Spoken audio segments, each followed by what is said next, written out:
ঠিক তখনই রিফান ভাইয়া তাদের সামনে চলে আসলো। তারা থেমে গেল। রিফান ভাইয়া একবার আমার দিকে তাকিয়ে বলল তাদেরকে উদ্দেশ্য করে কোনো একটা অদ্ভুত ভাষায় তাদেরকে কোনো কিছু বলল। তারাও সেই ভাষায় জবাব দিল। এভাবে কিছুক্ষণ তাদের মাঝে কথা কাটাকাটি হলো। আমি তাদের ভাষা কিছু বুঝে উঠতে পারছি না। এই পর্যায়ে দুইজন ছায়া মানুষ আকৃতির থেকে আবারও ছায়া আকৃতি ধারণ করলো। রিফান ভাই আমার কাছে এসে বলল, এবার একটু কষ্ট করে উঠো। তারা চলে গেছে। তুমি গিয়ে চাচার কোমর থেকে তাবিজটা নিয়ে আও, আর তাকে টেনে হিঁচড়ে ঘরের বাহিরে নিয়ে আসো।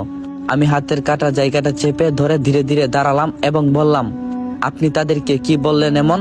আমাকে না মেরেই যে চলে গেল। রিফান ভাই একটু হাসতে হাসতে বলল, তেমন কিছু না। আমি তাদেরকে বললাম, এই মেয়েটার স্কিন কুনফু ক্যারাটে সব জানে, তোমাদেরকে বর্তা বানিয়ে ফেলবে। ওর সাথে লাগতে গেলে। তারপর তারা বই পেয়ে চলে গেছে। এই বলে আবারও হাসতে লাগলো রিফান ভাইয়া। আমি তাকে ধমক দিয়ে বললাম, হাসি বন্ধ করো মিয়া, মজা করে বলো না। কি কথা বললে তাদের সাথে সত্যি করে বলো। আর এখন ভাষায় কথা বললে, যা সম্পর্কে আমার কোনো ধারণাই নেই। আসলে আমরা ভাই বোন, মরার পরও এখনো বন্দী হয়েছিলাম।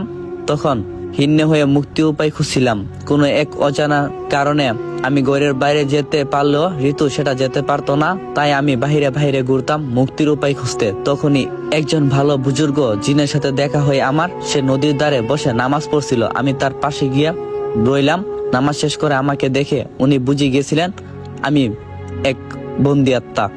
উনি আমার মাথায় হাত দিয়ে বলছিলেন, কিরে বাসা, মুক্তির উপায় খুঁজছিস তাই না? তোদেরকে যে জিন দ্বারা বন্দি করা হয়েছে তারা খুব শক্তিশালী। নির্দিষ্ট সময়ের আগে তোদের মুক্তি পাওয়া অসম্ভব। একটা সময় তো তোরা মুক্তি পেয়ে যাবি, কিন্তু যারা তোকে বন্দি করে রেখেছে তাদের উদ্দেশ্য সফল হয়ে যাবে। আর যদি তোরা নির্দিষ্ট সময়ের আগে মুক্তি হয়ে যাস কোনো উপায়ে, তাহলে তাদের উদ্দেশ্য কখনো সফল হবে না। আমি তখন তাকে বলছিলাম, আচ্ছা আপনি তো বললেন নির্দিষ্ট সময়ের আগে আমাদের মুক্তি হওয়া প্রায় অসম্ভব, তার মানে অল্প একটু হলেই সম্ভব আমাদের মুক্তি। সেই উপায়টা বলবেন দয়া করে, আমি তাদের উদ্দেশ্য কখনো সফল হতে দেব না। উনি বললেন, উপায় একটা আছে, কিন্তু সেটা কঠিন। একজন মানুষের সাহায্য লাগবে যে তোদেরকে বাঁচানোর জন্য নিজের জীবনের পরোয়া করবে না। কিন্তু আমার জানা মতে তোদের এমন কোনো আপনজন নাই যে তোদেরকে বাঁচানোর জন্য নিজের জীবন বাজি রাখবে। আর তোর নিজের মানুষেরই তো তোর সাথে এমনটা করছে, তাহলে আর তোর মুক্তির উপায় খুঁজে লাভ কি বল? আমি তাকে খুব করুণা করে বলছিলাম, তবু আপনি আমাকে উপায়টা বলে দিন।